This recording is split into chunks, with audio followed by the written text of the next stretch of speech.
Baik semuanya, Assalamualaikum warahmatullahi wabarakatuh. Selamat siang.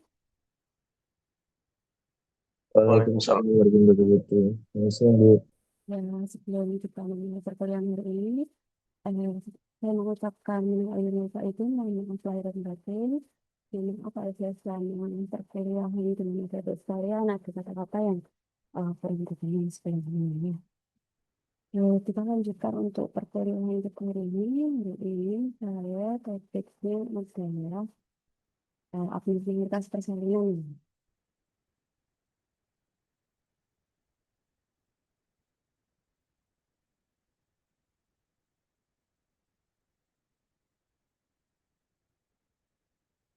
Oke, apakah slide saya sudah terlihat? Sudah, Ibu. Ya, Ibu. Hmm.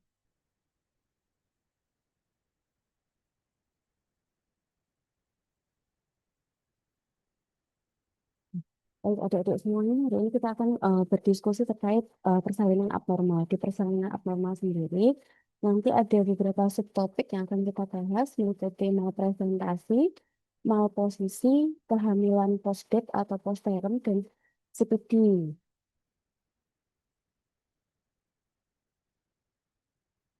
Untuk tujuan pembelajaran sendiri, nanti nantinya dapat memahami epidemiologi, etiologi, patogenesis, atau fisiologi, penyebab diagnosis, serta tata laksana dari abnormalitas persalinan seperti presentasi, posisi, kehamilan postpartum, dan sebagainya sesuai dengan level kompetensi dari SKDI. Nah, sebelum kita membahas terkait abnormalitas dari persalinan itu sendiri, perlu diketahui bahwa ada tiga faktor utama dalam persalinan atau yang menentukan persalinan ini nanti akan prognosisnya seperti apa. Kita mengenal istilahnya itu adalah 3P. P yang pertama itu adalah power, P yang kedua ini adalah passage, dan P yang ketiga ini adalah passenger. P yang pertama untuk power sendiri itu adalah kekuatan, jadi kekuatan dari ibunya.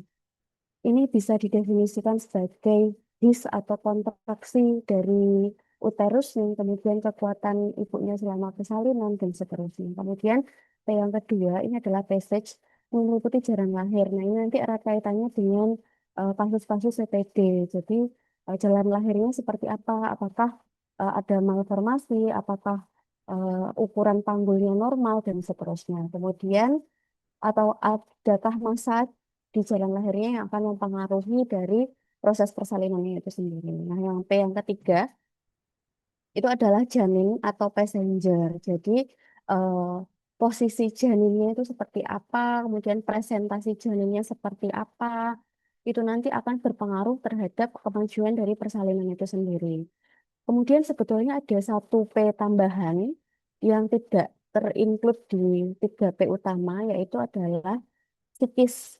Jadi eh, tingkat stres dari ibunya, kecemasan, dan seterusnya, itu beberapa jurnal mempublikasikan bahwa faktor P yang keempat ini juga berpengaruh terhadap proses kemajuan dari persalinan itu sendiri, seperti itu.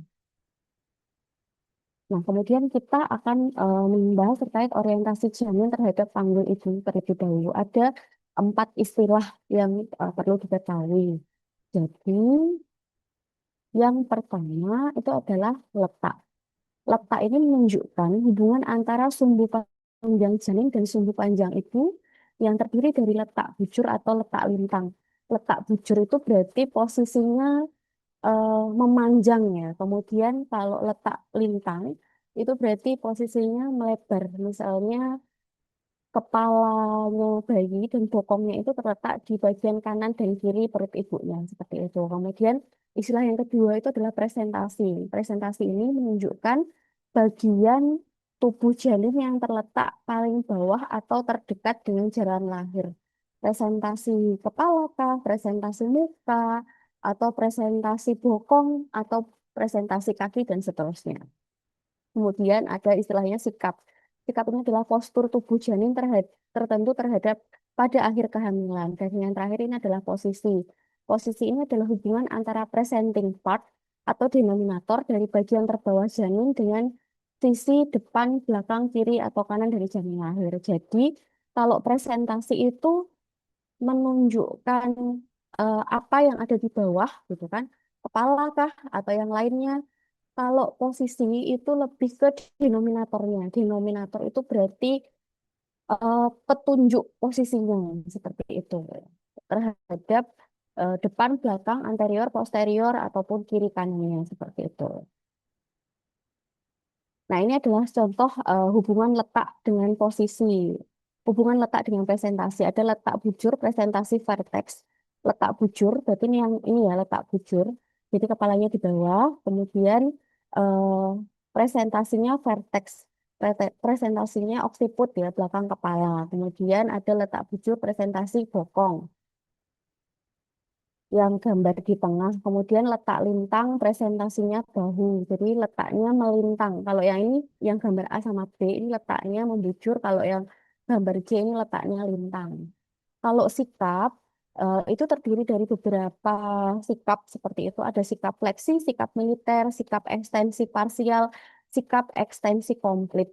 Dari sikap-sikap ini nanti yang akan menentukan eh, presentasi atau dari sikap-sikap dari sikap-sikap bayi ini nanti yang akan menentukan denominator yang akan kita raba itu apa, seperti itu. Misalnya, flexion head atau kepalanya fleksi seperti gambar A.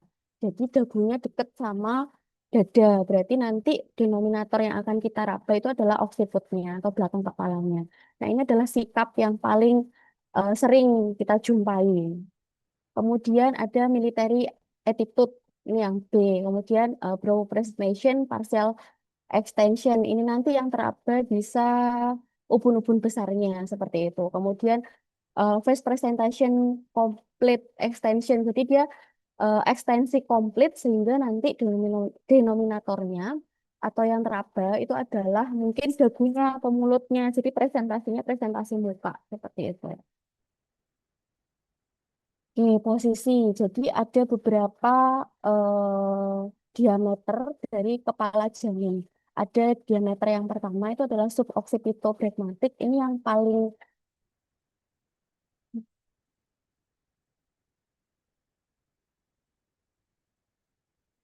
jadi ketika bayi itu fleksi, sikapnya fleksi tadi, yaitu diameternya berarti adalah suboccipitobregmatic. Dengan panjang diameternya itu adalah 9,5.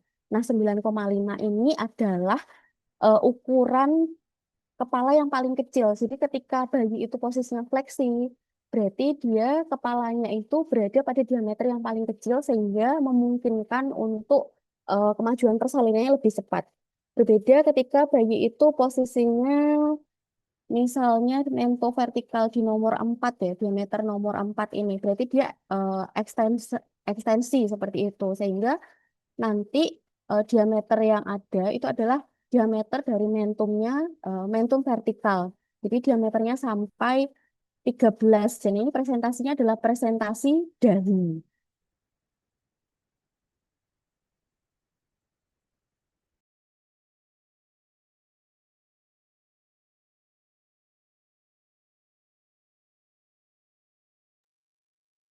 Nah, kalau posisi janinnya itu dia ekstensi, sikapnya ekstensi seperti itu, berarti kan nanti presentasinya dahi, diameternya lebar. Nah, ini nanti akan berpengaruh terhadap kemajuan persalinan, dengan lebih lama dan lebih susah begitu ya.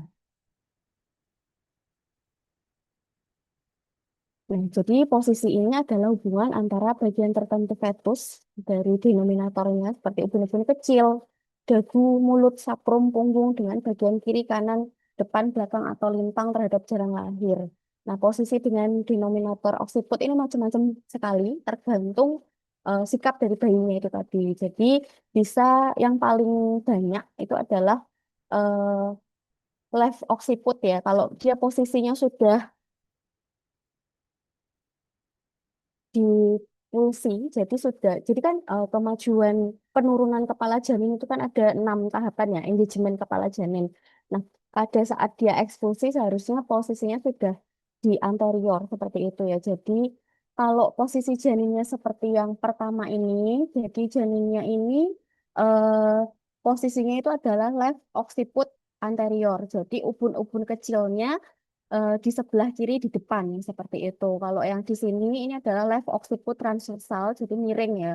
Kalau yang ini adalah left occiput posterior, jadi ubun-ubun kecil di belakang sebelah kiri. Kemudian ROA itu right occiput anterior, kemudian ROT right occiput transversa, ROP itu adalah right occiput posterior. Kalau di kehamilan normal, presentasi janin ini adalah belakang kepala dengan penunjuknya adalah ubun-ubun kecil. Penunjuk ini yang dimaksud adalah denominator. Jadi presentasi janin itu belakang kepala, denominatornya itu adalah ubun-ubun kecil.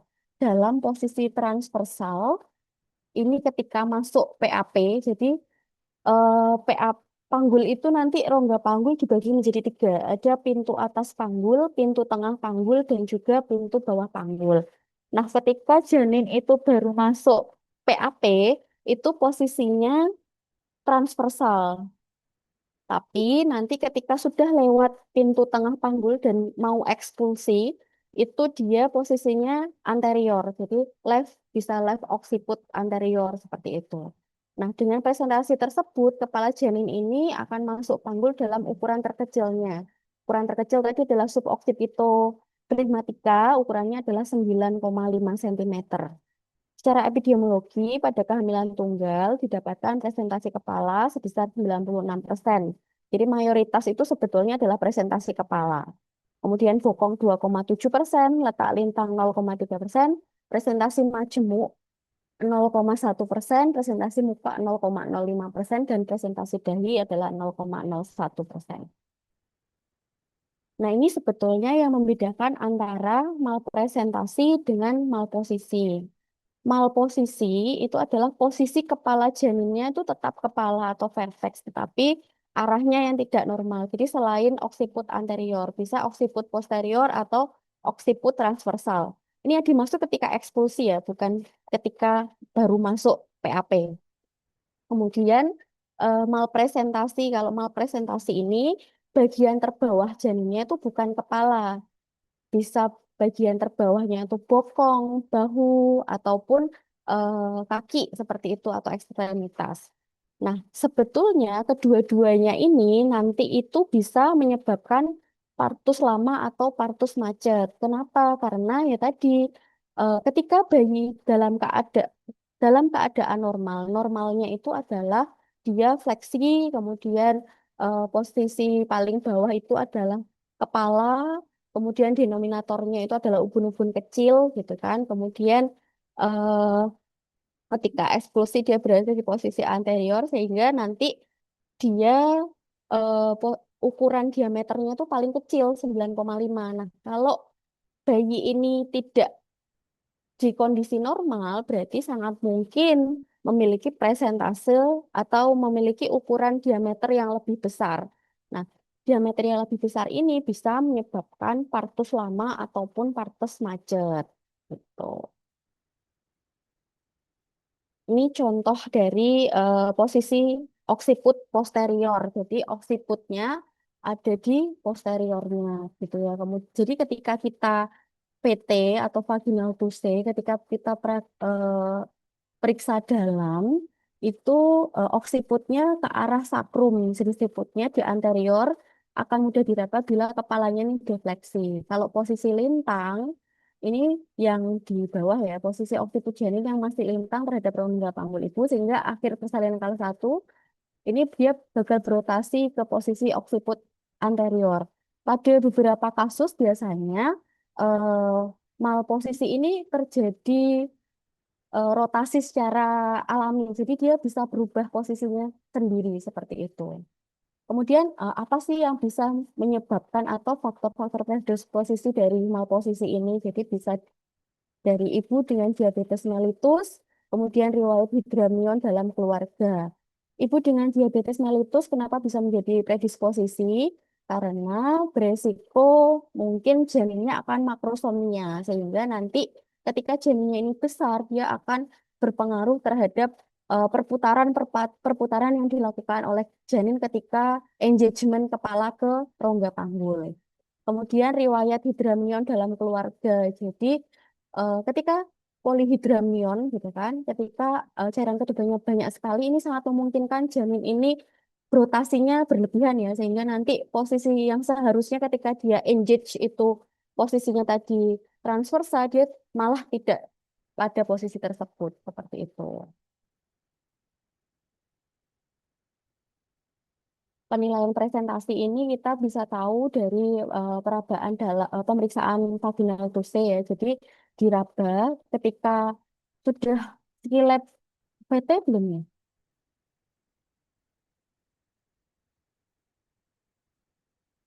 Sudah skillet PT untuk obstetri belum? Atau baru PT ginek? Eh, Kayaknya sudah kemarin, Bu. Sudah ya? Ya, jadi tinggal diingat-ingat aja ya. Berarti ketika teman-teman nanti VT, vaginal tuse, jadi kan jarinya teman-teman nanti raba dulu dari sutura Pagitalisnya diraba ke arah simfisisnya untuk tahu denominatornya itu apa. Seperti itu. Nah, ini adalah malposisi yang pertama, bisa malposisi occiput posterior. Occiput berarti di daerah posterior dari diameter transversal pelvis. Ini bisa terjadi rotasi spontan seperti yang saya sampaikan tadi. 90% itu rotasi spontan. Persalinan yang terganggu terjadi bila kepala janin tidak rotasi atau tidak turun. Pada persalinan dapat terjadi robekan perineum yang luas atau tidak teratur.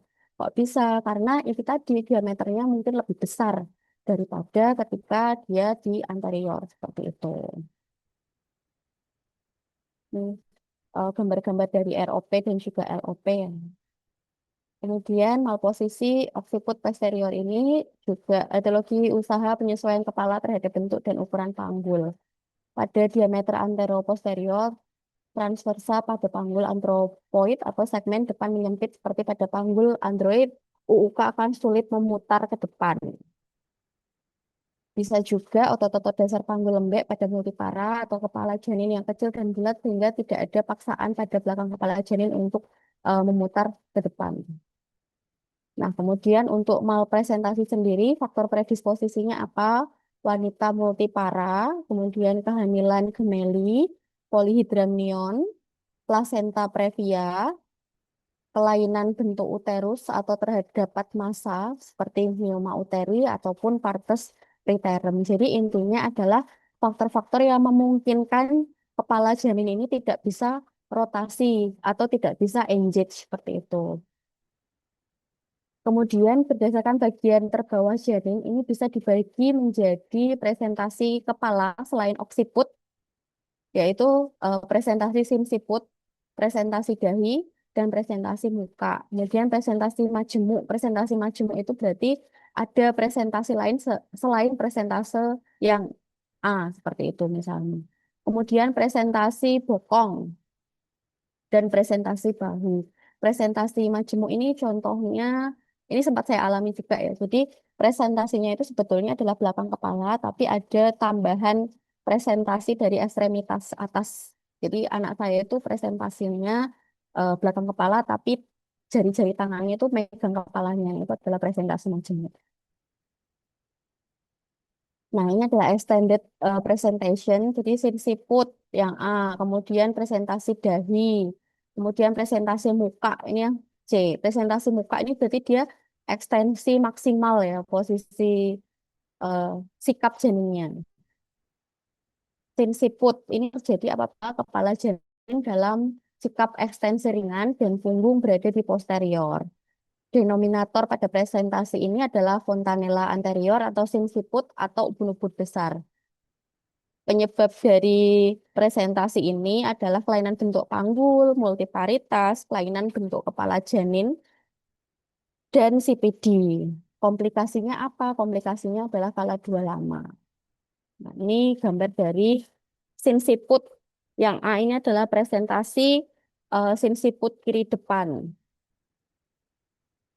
Kelihatan lebih ketika posisi presentasi selain oksiput kelihatan ya ini lebih perineumnya lebih tertekan karena diameternya lebih besar seperti itu. Jadi sangat memungkinkan untuk laserasi grade yang lebih besar.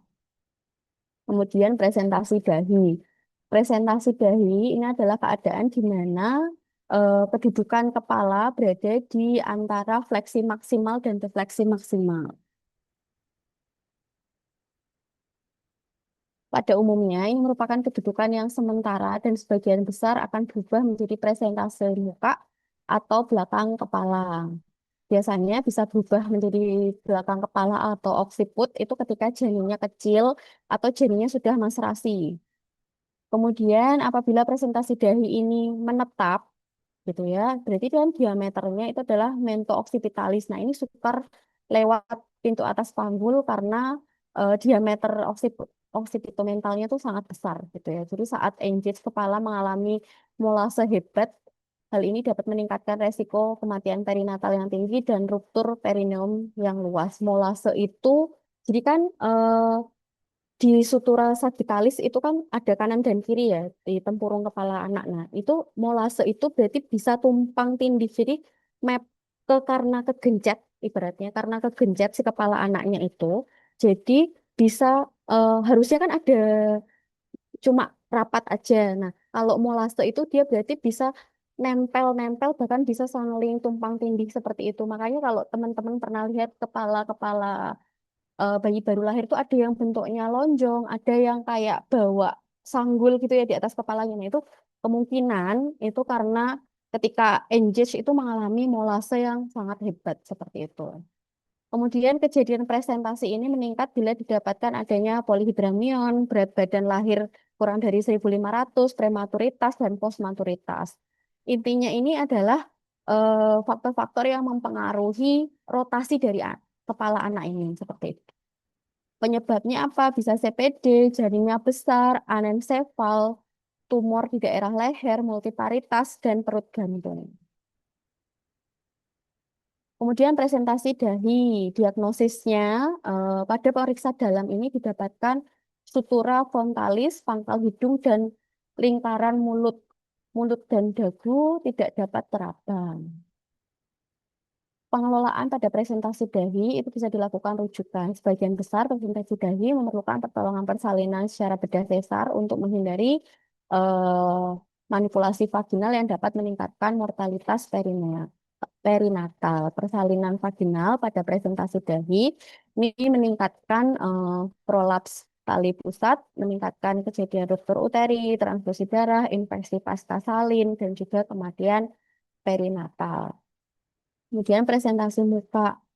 Presentasi muka ini terjadi disebabkan karena ekstensi yang penuh dari kepala janin sehingga oksiput mendekat ke arah punggung janin dan dagu menjadi bagian presentasinya. Faktor predisposisinya itu adalah malformasi dari janin, BBLR atau berat lahir kurang dari 1.500 gram, kemudian polihidramion, postmaturitas, dan multiparitas.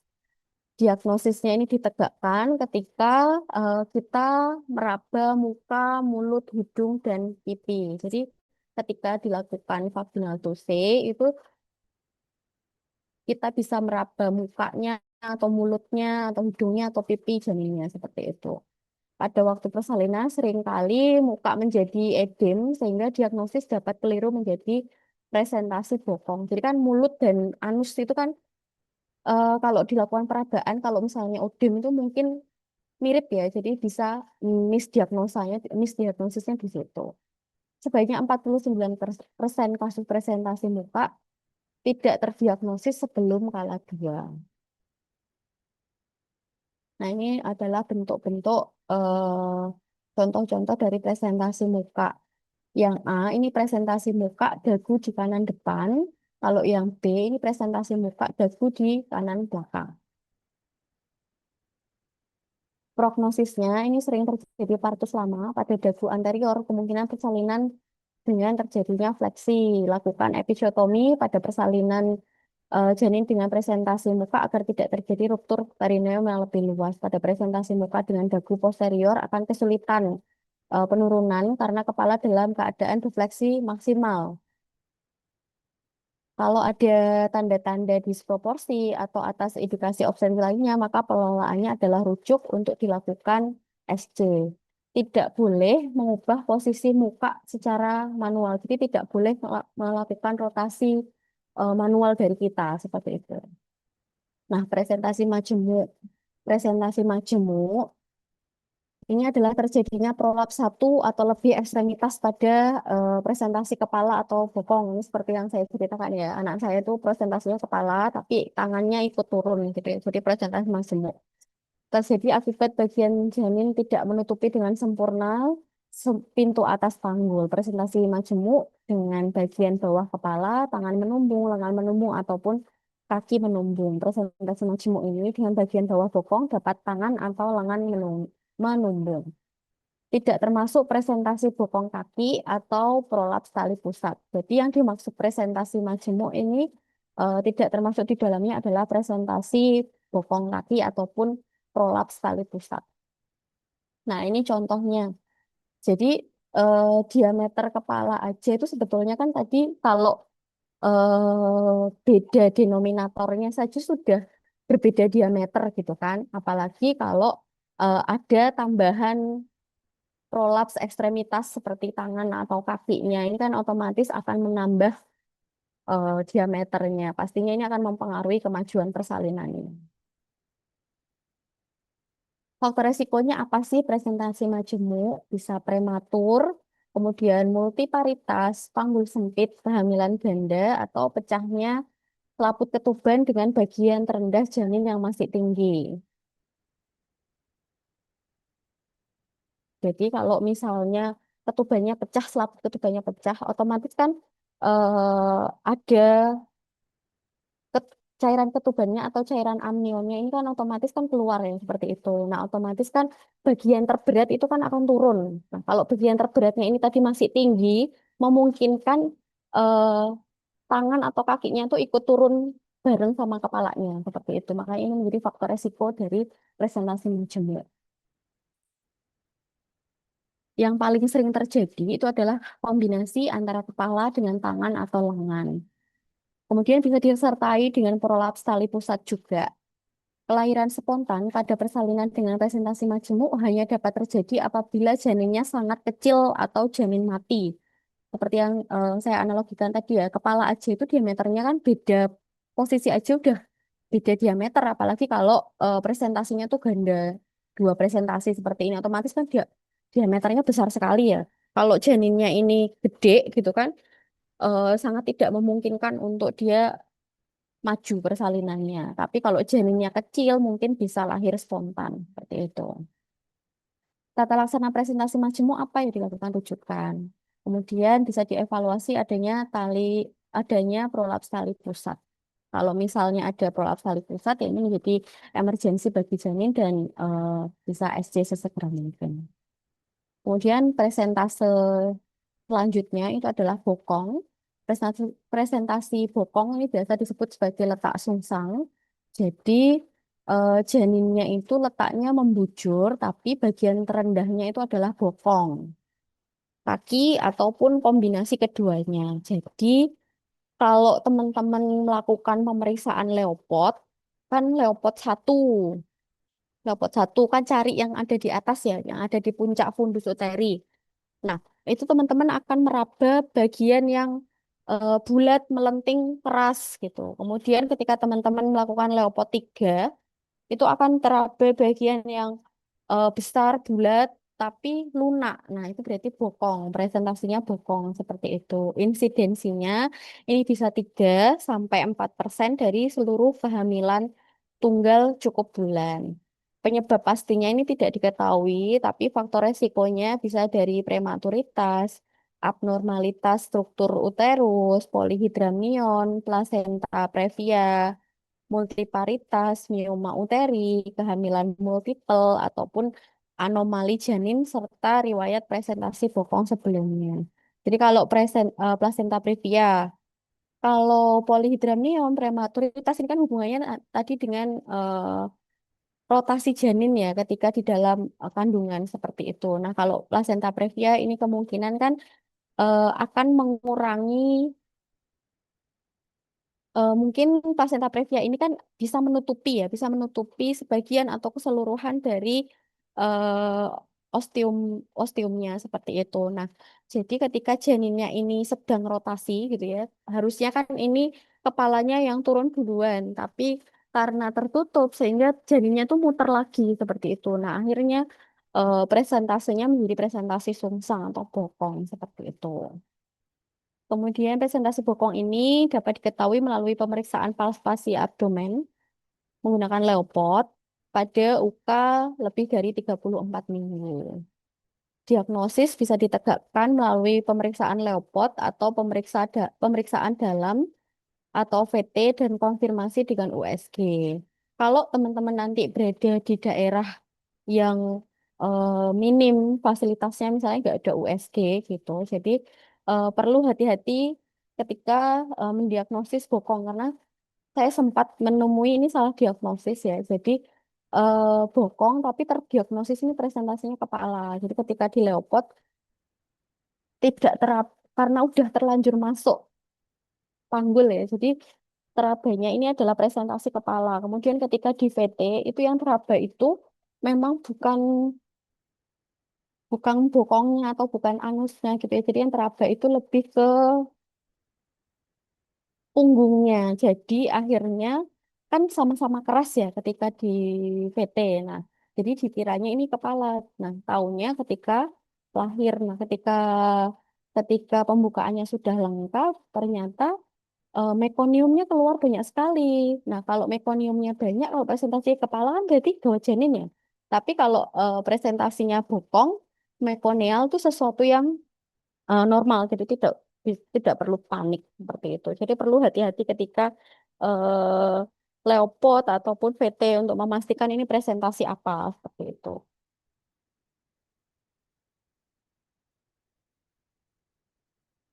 Nah, ini tadi gambarnya ya di Leopard ya ketika di Leopard di atas tuh raba bulat melenting keras di kepala, kemudian yang di bawah itu bulat tapi lunak. Nah, itu berarti presentasi bokong. Ini konfirmasinya bisa dilakukan dengan USG. Seharusnya sih sekarang untuk fasilitas kesehatan tingkat primer itu semuanya sudah mendapatkan fasilitas USG seperti itu. Nah, ini adalah klasifikasi dari presentasi bokong. Bisa bokong murni, jadi cuma bokong-bokong tok gitu ya yang A. Kemudian ada bokong kaki yang B. Kemudian C, ini adalah presentasi kaki ya, dua kaki. Kemudian yang D ini adalah presentasi satu kaki. Tapi paling banyak itu adalah insidennya adalah bokong murni. Jadi 60 sampai 70%-nya itu adalah bokong murni dan 10%-nya itu adalah bokong kaki. Seperti itu. Dan sisanya baru presentasi kaki.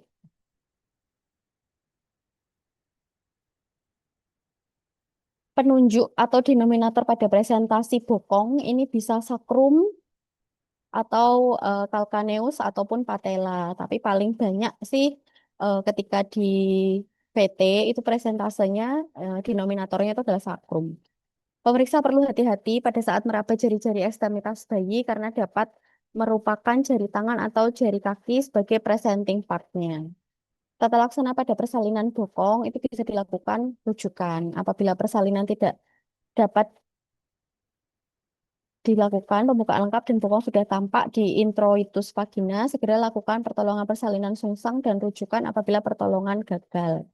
Janin dengan presentasi kaki dan variannya ini tidak boleh dilakukan percobaan persalinan pervaginam dan rujuk sesegera mungkin. Hati-hati, versi luar ini dapat menyebabkan solusio plasenta. Jadi, kalau misalnya kita dapat kasusnya ini persalinan presentasinya itu adalah bokong, ya lebih baik dirujuk aja. Tapi kalau misalnya sudah buka lengkap kayak yang kasus tadi saya ceritakan ya, jadi datang itu memang posisinya sudah buka 9 kalau tidak salah, buka 9 hampir lengkap. Mau dilakukan rujukan karena anemia, jadi cuma 6,8 HB-nya. Kemudian si ibu ini tidak mau dilakukan rujukan. Nah, ternyata ketika eh, pembukaannya lengkap, itu yang keluar itu adalah ternyata bokong, bokong murni ketika itu. Nah, akhirnya ya dilakukan persalinan dengan tata laksana persalinan sungsang. Jadi kan tidak memungkinkan untuk dirujuk seperti itu. Nah, kemudian ketika teman-teman mendapatkan pasien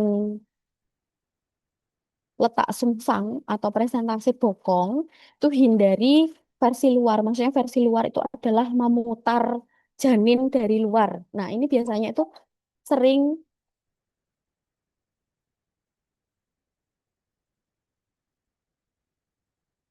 sering terjadi pada atau sering dilakukan oleh dukun-dukun beranak seperti itu. Saya pernah dapat kasus di daerah Jawa Barat gitu ya. Jadi sudah terdiagnosis ini sungsang seperti itu dianjurkan untuk rujuk ke rumah sakit.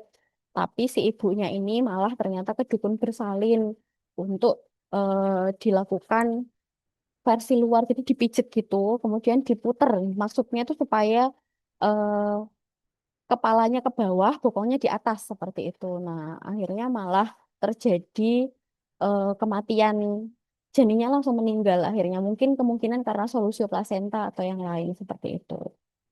Jadi kita perlu edukasi kalau didapatkan pasien-pasien yang diagnosanya itu letak sungsang ya tidak perlu ditakut-takuti gitu loh, tapi dimotivasi supaya dirujuk aja tidak apa-apa dan seterusnya seperti itu ya. Karena sebetulnya kita juga kalau misalnya belum masuk ke PAP kita juga bisa mengusahakan untuk tata laksana letak sungsang misalnya dengan kneeling chest jadi bersujud seperti itu harapannya nanti area abdomennya itu lebih luas sehingga nanti memungkinkan janinnya untuk berotasi secara otomatis seperti itu. Kemudian presentasi bahu, ini letak lintang pada letak lintang. Presentasi bahu ini didapatkan pada letak lintang. Bahu berada di pintu atas panggul pada janin dengan letak lintang. Kepala menempati ruangan di fosa iliaka dan bokong di kontralateralnya. Intinya tuh melintang gitu ya. Jadi otomatis yang teraba apa? Bisa jadi kosong karena tidak bisa turun kan melintang ya. Gimana bisa teraba kalau dia masih nyangkut di atas kan gitu. Bisa jadi kalau misalnya melintang tapi sedikit miring itu yang teraba itu adalah eh sakrum adalah bahunya seperti itu.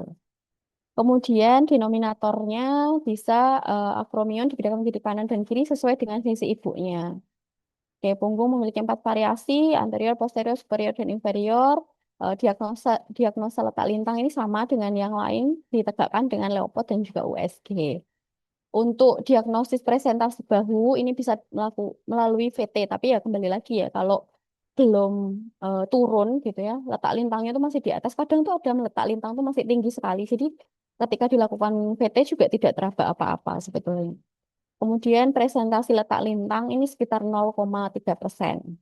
Persalinan spontan pada janin aterem letak lintang ini sangat tidak mungkin terjadi ya, karena dia kan melintang ya gimana mau turunnya seperti itu. Kemudian tata laksana letak lintang ini adalah melakukan rujukan dini terencana.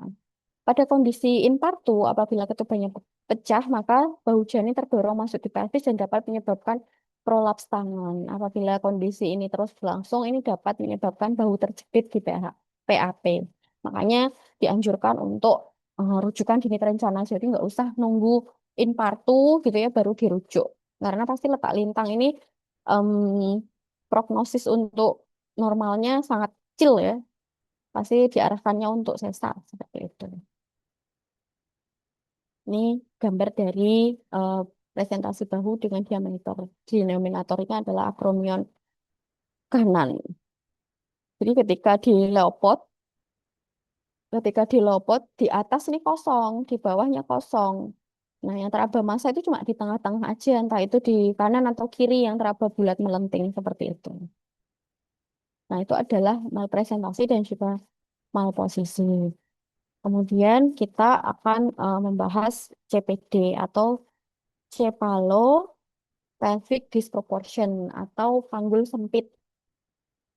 Nah, panggul sempit atau CPD ini adalah hambatan lahir yang diakibatkan oleh disparitas ukuran kepala janin dan pelvis maternal. Jadi, CPD ini bisa dari panggulnya yang kecil, bisa dari fetalnya yang mungkin terlalu besar seperti itu, atau jadi bisa dipengaruhi dari si ibunya, bisa dipengaruhi juga dari janinnya, atau malah bisa dipengaruhi oleh dua-duanya seperti itu. Dari pelvis capacity-nya dulu, jadi bisa dari jenis atau ukuran panggul. Kemudian ada contracted pelvisnya, kemudian pelvis exostosnya, kemudian kalau misalnya ada kelainan pada pelvisnya seperti itu, atau ada tumor seperti itu bisa mempengaruhi eh, CPD ini. Kemudian dari fetal size-nya, kalau hidrosepalus kan janinnya terlalu besar. Misalnya ukuran atau pelvimetri dari panggulnya itu sebetulnya tuh cukup gitu ya, tapi karena hidrosepalus kepalanya kan besar, jadinya tidak bisa masuk PAP gitu. Atau makrosomnia, bayinya besar seperti itu, ataupun malpresentasi ataupun malposisi seperti itu. Nah, kemudian sebelum kita membahas terkait panggul sempit, teman-teman kan kemarin sudah kuliah anatomi sistem reproduksi ya. Jadi mengingat-ingat aja ada beberapa yang penting dari area tulang panggul ini. Jadi ada namanya promontorium. Ini disebut sebagai batas atas panggulnya. Promontorium itu yang di belakang sini. Kemudian ada linea iliopektinal. Ini batas pintu atas panggul atau batas PAP. Kemudian ada simfisis pubis. Ini bagian depan panggul. Dan ada spina isiatica. Ini adalah patokan penurunan kepala janin. Empat tulang ini menjadi patokan dari pelvimetri. Kemudian kalau gambar yang B ini adalah station atau HOT. HOT 1, HOT 2, HOT 3, dan HOT 4 dari penurunan kepala janin.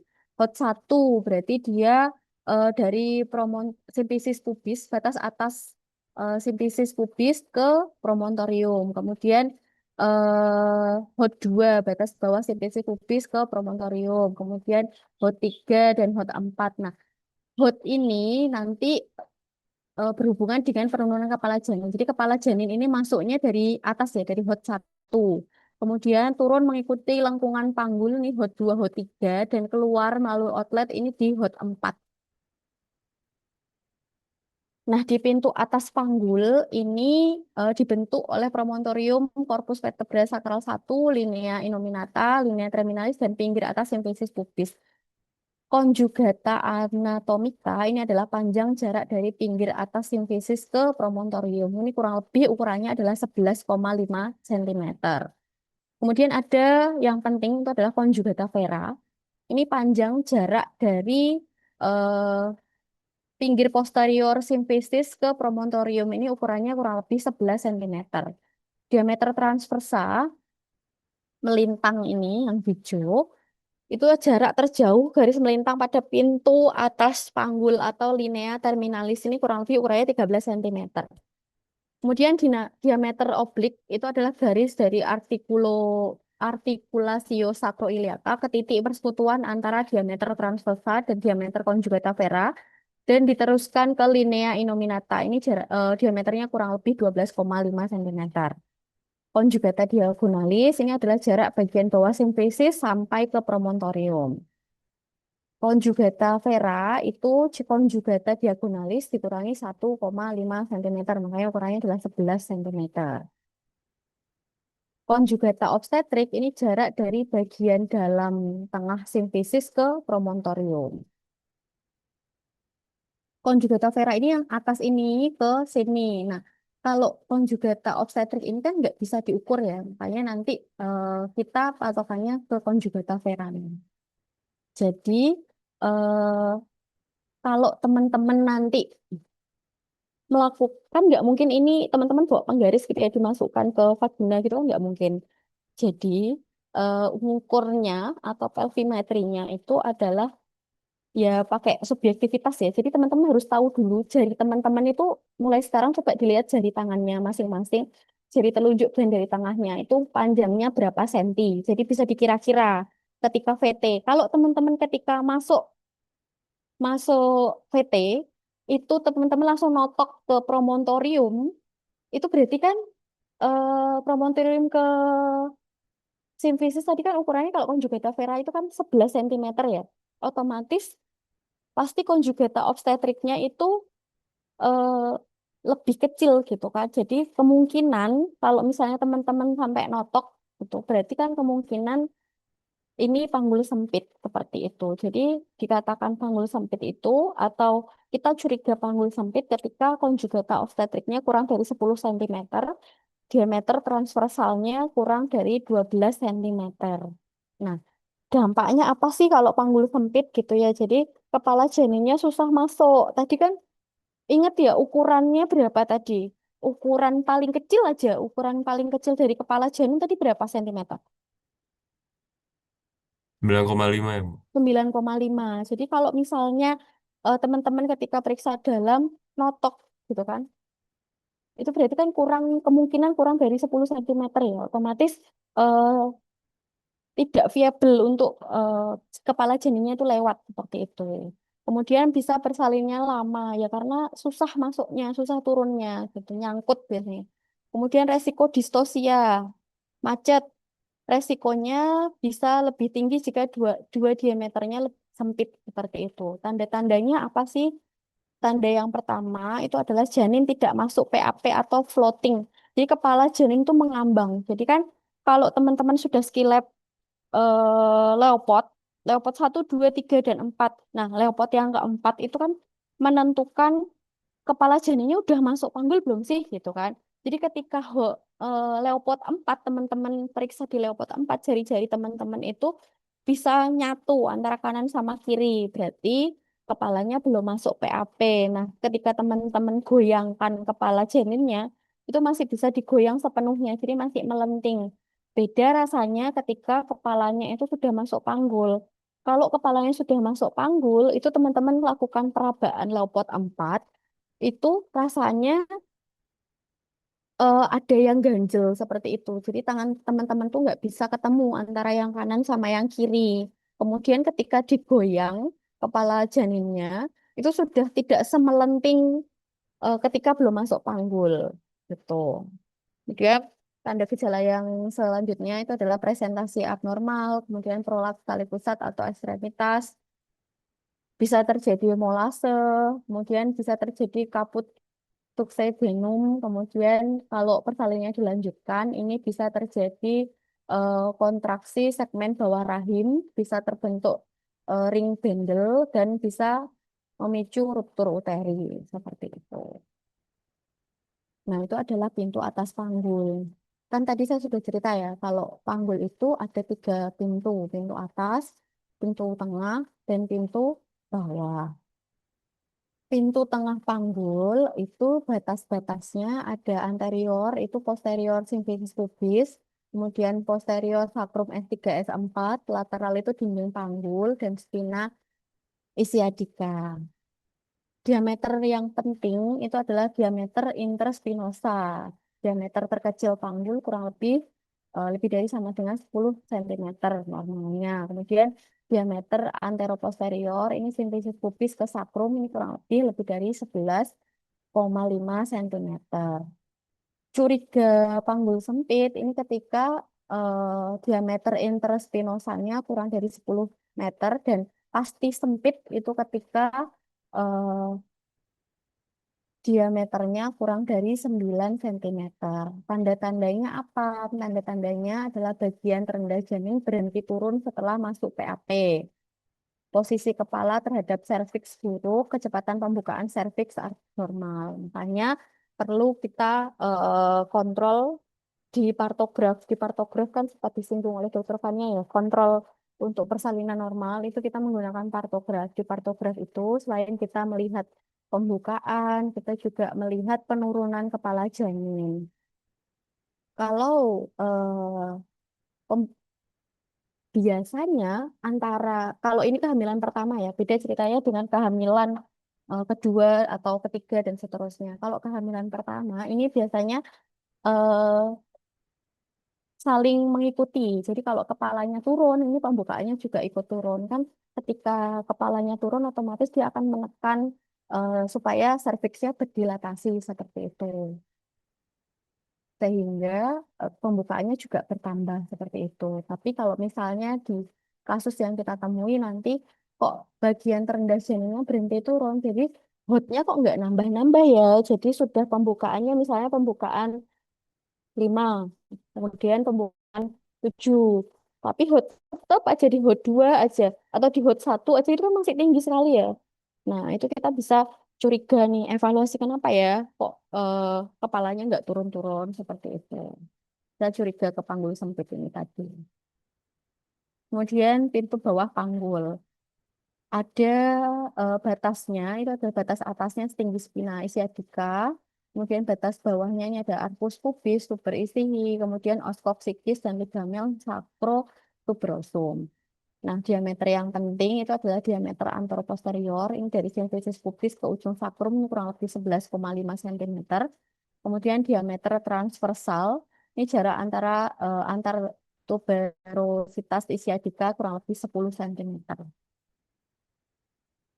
Nah, kembali lagi teman-teman, ini kan kadang ini kan sesuatu yang kurang objektif ya, karena ini kan posisinya di dalam seperti itu, dan kita memeriksanya atau pelvimetrinya itu kan menggunakan perabaan. Nah, itu tadi kita perlu meyakinkan bahwa ketika kita bisa meraba eh, konjugat, mau raba promontorium, berarti jari kita ini ukurannya sudah berapa senti. Kemudian ketika kita mengukur diameter dari eh, antar spinosusnya itu tadi jari kita tuh sudah berapa sentimeter sehingga kita bisa memastikan bahwa kita menghilangkan kecurigaan dari panggul sempit ini tadi. Tapi karena ini juga sulit dilakukan, gitu kita juga bisa menggunakan ukuran-ukuran luar panggul.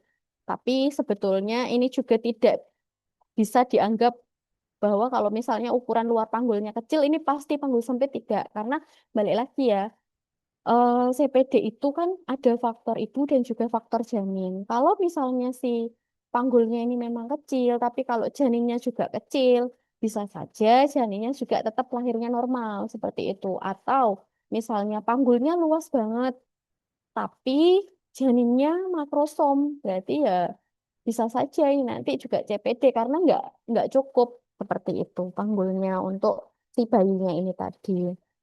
Nah, kemudian ada ukuran-ukuran luar panggul. Ukuran luar panggul ini ada beberapa ukuran. Yang pertama itu adalah distansia spinarum. Ini ngukurnya bukan pakai metlin ya. Jadi ada alat namanya jangka panggul. Itu tuh kayak jangka kayak gitu tapi di panggul ngukurnya ini besar. Nah, yang diukur pertama itu adalah distansia spinarum. Ukurannya itu kurang lebih 24 sampai 26 cm. Ini adalah jarak antara kedua spina ischiadica anterior superior atau sias kanan dan kiri.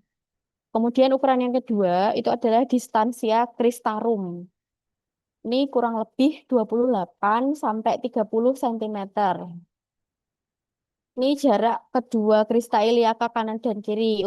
Umumnya ukuran ini tidak terlalu penting, namun bila kurang dari 2 sampai 3 cm dari angka normal, ini bisa dicurigai adanya patologi seperti itu. Kemudian ada distansia oblik eksterna. Ini jarak spina ischiadica anterior superior kanan dengan spina ischiadica posterior superior kiri atau sebaliknya kanan dan sebaliknya. Kemudian ada ukuran yang keempat, itu adalah distansia intertrochanterica. Ini adalah jarak kedua trochanter kanan dan kiri. Kemudian ada conjugata externa, kurang lebih 18 cm. Ini jarak bagian atas yang fisis ke processus spinous lumbal 5. Kemudian yang terakhir itu adalah distansia tuberum, kurang lebih 10,5 jarak kedua tuber isihi. Ini nice to know ya, karena sekarang sepertinya sudah tidak masuk ke standar ANC untuk pengukuran luar panggul. Kalau dulu ini masih ikut standar ANC-nya, jadi diukur. Tapi ya nice to know, bisa dipelajari lebih lagi. Mungkin di skillet nanti bisa belajar. Oke, kemudian selain ukuran-ukuran tadi, bisa jadi CPD ini dipengaruhi dari bentuk panggulnya.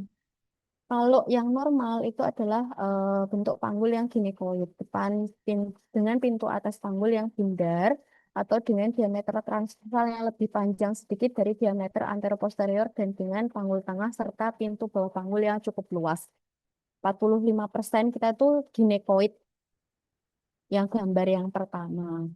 Kemudian yang kedua, bentuk panggul yang kedua itu adalah Android. Android itu pintu atas panggulnya berbentuk sebagai segitiga berhubungan dengan penyempitan ke depan dengan spina ischiadica menonjol ke dalam dan dengan arkus pubisnya yang menyempit. Nah, ini kan menonjol ke dalam ya spina ischiadikanya. Tapi kan ada batas ukuran spina ischiadica. Jadi kalau misalnya ini menonjol berarti kan diameternya lebih kecil. Jadi eh, mempengaruhi penurunan HOT dari kepala janin tadi. Ini persentasenya sekitar 15%. Kemudian ada panggul antropoid. Diameter anteroposteriornya lebih panjang daripada diameter transversa dengan arkus pubis menyempit sedikit. Ini sekitar 35%, itu kayak memanjang seperti itu. Diameter eh, kemudian panggul platypeloid itu diameter anteroposterior lebih jelas, yang jelas lebih pendek daripada diameter transversa pada pintu atas panggul dan dengan arkus pubis yang lebih luasnya 5%. Insidensinya seperti itu. Nah, ini adalah etiologi dari panggul sempit. Jadi beberapa hal ini bisa menyebabkan panggul sempit antara lain. Yang pertama itu adalah kelainan karena gangguan pertumbuhan yang terdiri dari panggul sempit keseluruhan, panggul picak, kemudian panggul sempit picak, panggul corong atau panggul belah seperti itu. Kemudian kelainan karena penyakit tulang panggul dan sendi-sendinya yang terdiri dari panggul rahitis, kemudian panggul osteomalasi dan juga radang eh, articulation sacroiliaca. Bisa juga kelainan panggul disebabkan karena kelainan tulang belakang, misalnya skilosis, kifosis. Kemudian kelainan panggul disebabkan kelainan anggota bawah seperti atrofia yang bisa menyebabkan panggul sempit.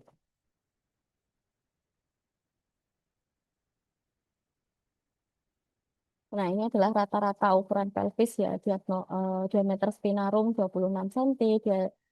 Ini ukuran-ukuran dari pelvimetri. Diameter tristarum 29 cm, trochanter 31 cm, eksternal 18 cm, conjugata diagonalis 11 cm, conjugata vera 9 cm. Ini dari simple flat pelvis. Nah, resikonya apa sih gitu ya kalau panggul sempit? Jadi ketika CPD itu berarti kan tidak sesuai ya antara kepala janin dengan ukuran panggul ibu. Ini bisa menyebabkan persalinannya lama ataupun macet.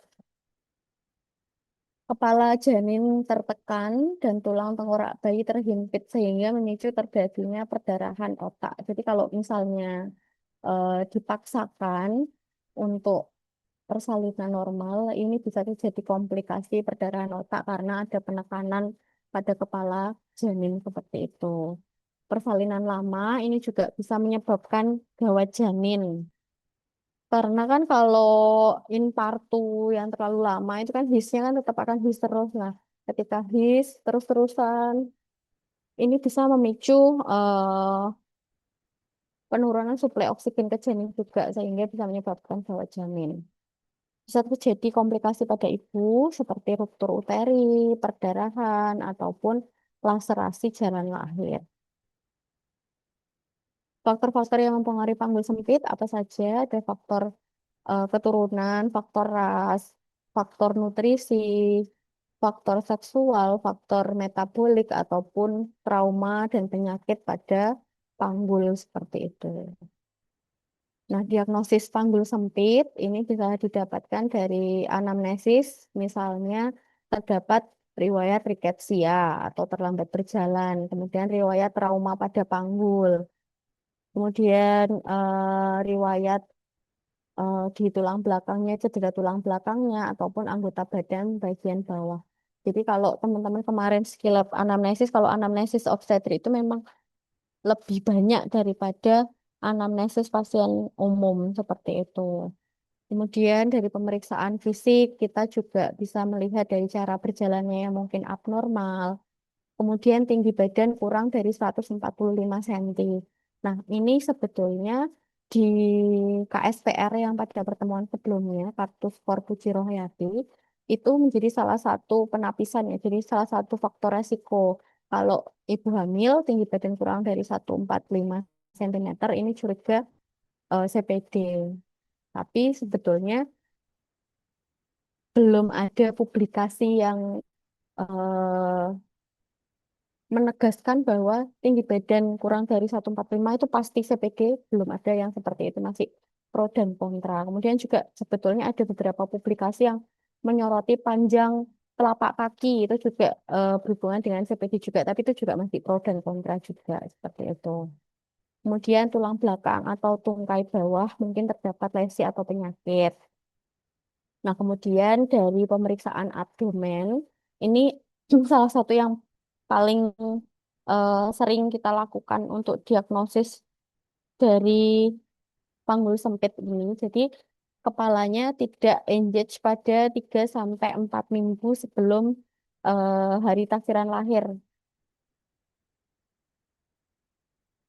khususnya pada primigravida ataupun adanya malpresentasi. Jadi, kalau multigravida itu lebih dari 36 minggu itu kita tidak perlu panik ya kalau misalnya kepalanya belum engage atau belum masuk panggul karena biasanya bisa bersamaan dengan proses persalinan itu sendiri. Tapi kalau primigravida, hamil anak yang pertama, 36 minggu belum masuk panggul, kita perlu evaluasi dan juga hati-hati terkait kemungkinan adanya CPD ini, seperti itu.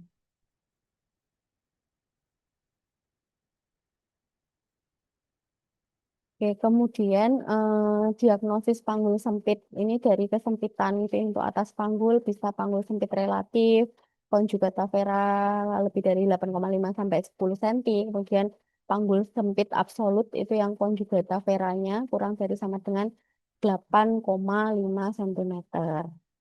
Ya, kita taunya conjugata veranya ukurannya segitu dari mana ya? Itu tadi dari perabaan promontorium tadi. Kalau misalnya teman-teman bisa meraba notok promontorium tuh sangat mungkin conjugata veranya kecil, sempit seperti itu, pendek. Kemudian kesempitan pintu tengah panggul ini diameter transversa dan juga diameter sagittalis posteriornya 13,5 cm atau kurang. Kemudian diameter spinanya itu kurang dari 9 cm. Perkiraannya itu adalah spina ischiadica menonjol, dinding samping panggul konvergen dan diameter antar tuber ischiadica kurang dari sama dengan 8,5 cm. Kemudian kesempitan dari pintu bawah panggul itu bila jarak antara tuber ischiadicanya kurang dari 8 cm. Nah, ini waspada kalau bentuk panggulnya ini Android kan di Android tadi menyempit ya antara spina ischiadicanya.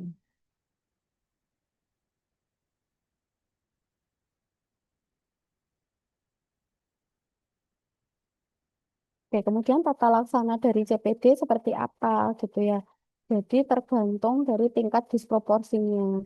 Kalau tingkat disproporsinya ringan, ini masih memungkinkan persalinan pervaginal.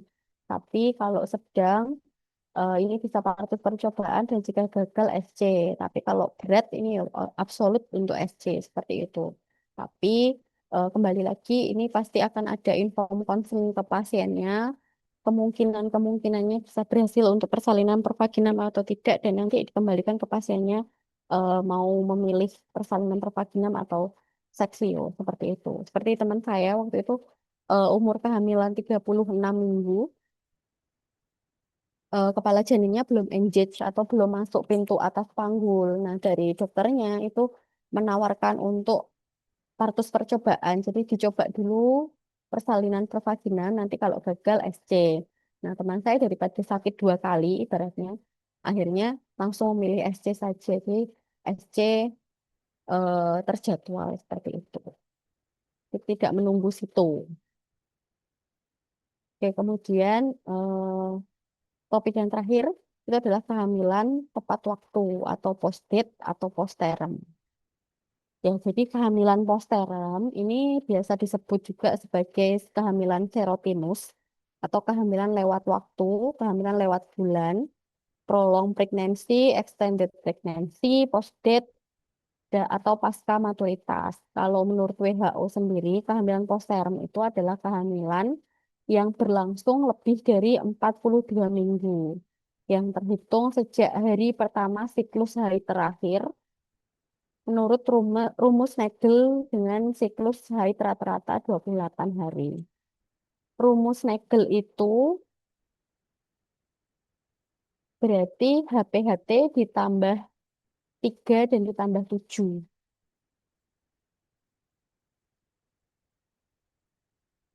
Nanti kita bahas di Skillab aja ya sepertinya kalau untuk rumus Nagel ini. Kemudian insidensinya itu adalah angka kejadian kehamilan lewat waktu itu bisa 4 sampai 14% dengan rata-rata sekitar 10%.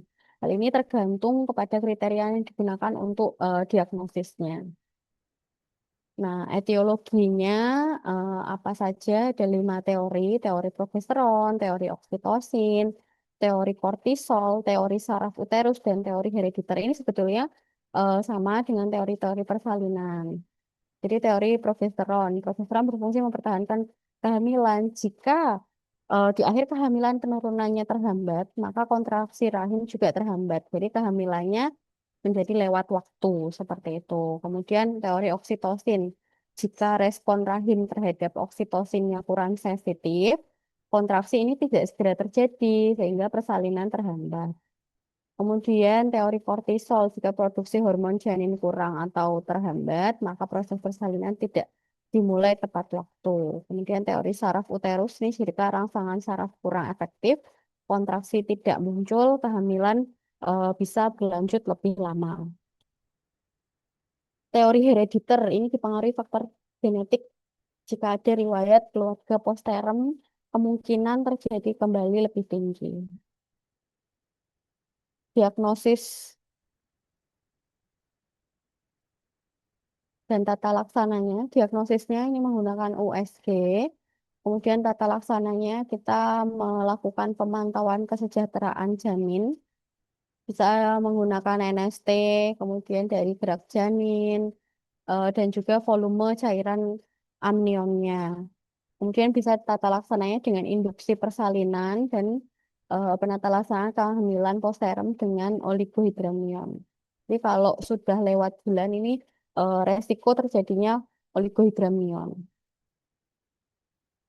Jadi yang dilakukan oleh teman-teman sekalian apa kalau dapat kasus postpartum gitu ya. Jadi sedapat mungkin dirujuk, kemudian induksi persalinan mulai dari usia kehamilan 41 minggu. Induksi persalinan ini kan jenisnya macam-macam ya, nggak hanya induksi dengan obat-obatan, bisa juga dengan induksi alami. Jadi kita bisa edukasi induksi persalinan ketika sudah ATRM itu sudah mulai edukasi untuk induksi persalinan alami. Kemudian pemeriksaan antenatal untuk mengawasi kehamilan usia 41-42 sebaiknya menggunakan NST dan pemeriksaan volume cairan amnion karena tadi beresiko terjadi oligohidramnion. Kemudian bila usia kehamilan telah mencapai 42 minggu, segera lahirkan bayi. Nah, kemudian untuk proses persalinannya sendiri itu kita perlu memperhatikan dari BISOP skornya atau skor BISOP. Jadi skor BISOP itu ada beberapa kriteria, ada pembukaan, kemudian dari serviksnya, kemudian ada dari konsistensinya, kemudian dari posisinya, dari penurunan kepala, dan penurunan kepala dari menurut palpasi atau sistem perlimaan. Nah, itu nanti di scoring 0, 1, 2, 3. Ini teman-teman bisa lihat ya. tabel-tabel skor BISOP-nya. Pada kehamilan posterem, ini harus diperhatikan nilai pematangan serviks atau skor BISOP karena akan mempengaruhi tindakan induksi. Kalau BISOP skornya lebih dari 5, maka ini bisa diinduksi dengan infus oksitosin. Tapi bila skor BISOP-nya kurang dari sama dengan 5, maka diberikan misoprostol 25 mikrogram per vaginam. Ini dievaluasi 6 jam kemudian. Apabila skor BISOP-nya sudah lebih dari 5, maka ini dilanjutkan dengan infus oksitosin. Namun apabila setelah 6 jam masih sama atau kurang dari sama dengan 5, maka dilanjutkan misoprostol dengan cara pemberian yang sama. Bila dalam 6 jam kemudian belum impartu, maka dilanjutkan infus oksitosin. Tapi ini hanya dilakukan di fasilitas kesehatan tingkat lanjut ya. Jadi kalau skor BISOP-nya lebih dari 5, ini bisa induksinya dengan oksitosin drip. Tapi kalau kurang dari 5, ini bisa diberikan misoprostol. Kemudian dievaluasi 6 jam. Kalau skor BISOP-nya udah lebih dari 5, berarti bisa oksitosin drip. Tapi kalau misalnya kok belum, berarti bisa diberikan misoprostol lagi dengan dosis yang sama. Kemudian evaluasi 6 jam lagi. Kemudian kalau belum infartu, ini bisa dilanjutkan dengan infus oksitosin. Tapi selain ini juga perlu untuk evaluasi dari kondisi kesejahteraan janinnya juga seperti itu. Nah, komplikasi dari kehamilan postpartum ini bisa terjadi pada ibunya, juga bisa terjadi pada bayinya. Pada ibunya bisa terjadi infeksi, perdarahan, dan seterusnya. Kemudian pada bayi ini bisa beresiko hipoksia, hipovolemi, sindrom saluran napas, dan seterusnya. Oke, cukup sekian untuk abnormalitas persalinan. Apakah ada yang mau didiskusikan?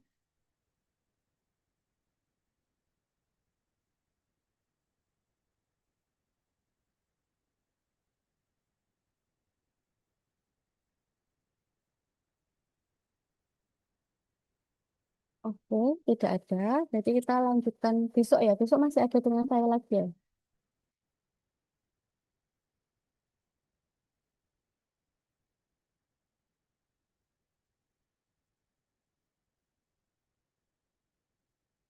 Ada Oh, Ibu besok. iya. Jam berapa Mbak? Ada 2 materi Bu dari jam 9 sampai jam 1 Bu. Oke. Nanti kalau di reminder ya, Mbak. Ada ya. Oke. Baik, teman-teman sekalian. Mungkin itu untuk perkuliahan hari ini. Terima kasih atas atensinya. Mohon maaf apabila dalam penyampaian ada yang kurang berkenan. Saya tutup. Wassalamualaikum warahmatullahi wabarakatuh. Waalaikumsalam warahmatullahi wabarakatuh. Terima kasih, Bu. Terima kasih Bu.